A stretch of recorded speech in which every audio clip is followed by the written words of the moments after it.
السلام علیکم ورحمۃ اللہ وبرکاتہ۔ ناظرین کرام، آج میں اپنے علماء کرام و حفاظ عظام اور سفرا حضرات سے مخاطب ہوں کہ جو ہر سال اپنے شہروں کو چھوڑ کر کے ماہ مقدس رمضان المبارک میں دوسرے شہروں کا سفر کیا کرتے تھے۔ امسال میری ان سے نہایت ہمدردانہ اپیل ہے، گزارش ہے کہ ماہ مقدس کو یکسوئی کے ساتھ اپنے گھروں کے اندر رہ کر ہی گزاریں اور ہرگز سفر کا ارادہ نہ کریں، تاکہ آپ ہر طرح کی آزمائش اور بلا سے محفوظ رہ سکیں۔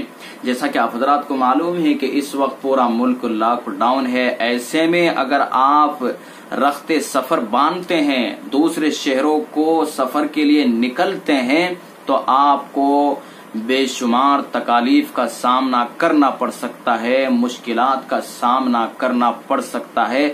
اس لیے ان مشکلات سے بچنے کے لیے آپ اس بار اپنے گھروں کے اندر رہیں، اپنے شہروں کے اندر رہیں۔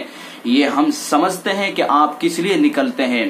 سفرا حضرات کے یہ اسفار ذاتی اسفار نہیں ہوتے ہیں، بلکہ جو ہندوستان کے اندر لاکھوں کی تعداد میں دینی مدارس چل رہے ہیں، ان مدارس کو چلانے کے لیے، ان کی ترقی کے لیے اہل مخیرین حضرات کے پاس جا کر کے پائی اکٹھا کرتے ہیں۔ یہ ان کا مقصد ہوتا ہے، اپنا ذاتی ان کا مقصد نہیں ہوتا ہے۔ لیکن اس بار حالات سازگار نہیں ہیں، اور یہ جو وبا پھیلی ہوئی ہے، اس کی وجہ سے بھی آپ اس بار ہرگز کسی شہر کا رخ نہ کریں، بلکہ اپنے گھروں کے اندر رہیں، اللہ کی ذات کے اوپر بھروسہ کرتے رہیں۔ دوسری طرف میں اپنے ان تمام مخیرین حضرات سے گزارش کرتا ہوں کہ جن مدارس سے ہر سال جڑے ہوئے رہتے ہیں، جن مدارس سے جڑے ہوئے ہیں، ہر سال ان مدارس کے اندر وہ اپنا تعاون پیش کرتے ہیں، ان سے گزارش کرتا ہوں کہ وہ اس بار بھی ان مدارس کو نہ بھولیں، ان کو محروم نہ کریں۔ یہاں ان تمام مخیرین حضرات سے میری گزارش ہے کہ تھوڑی سی تکالیف آپ بھی اٹھا لیں۔ دیکھیے، یہ مدارس دین کی حفاظت کے قلعے ہیں، ان مدارس کے تحفظ اور بقا کے لیے ہمیں تھوڑی سی تکالیف برداشت کرنی پڑے گی، اور دو کام میں سے ایک کام آپ کو کرنا پڑے گا۔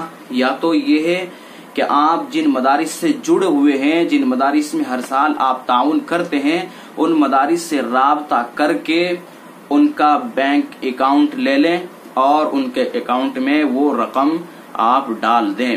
اور اگر ایسا نہیں کر سکتے ہیں تو آپ جتنا تعاون ہر سال ان کو پیش کرتے ہیں، ان کے حصے کا وہ تعاون اٹھا کر کے رکھیں۔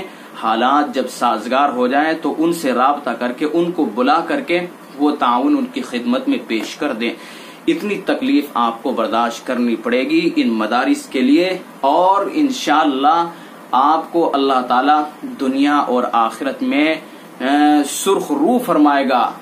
دنیا کے اندر بھی آپ کو عزت سے نوازے گا، آپ کے کاروبار کے اندر خیر برکت عطا فرمائے گا، اور آخرت میں بھی انشاءاللہ آپ کو عزت سے نوازے گا۔ اس لیے آپ حضرات سے گزارش ہے کہ میری ان چند باتوں کا خیال رکھ کر کے ہم اہل مدارس کا بھرپور تعاون کریں، اور سفرا حضرات سے گزارش ہے کہ وہ ہرگز اپنے شہروں کو چھوڑ کر کے دوسرے شہر کے لیے امسال نہ نکلے۔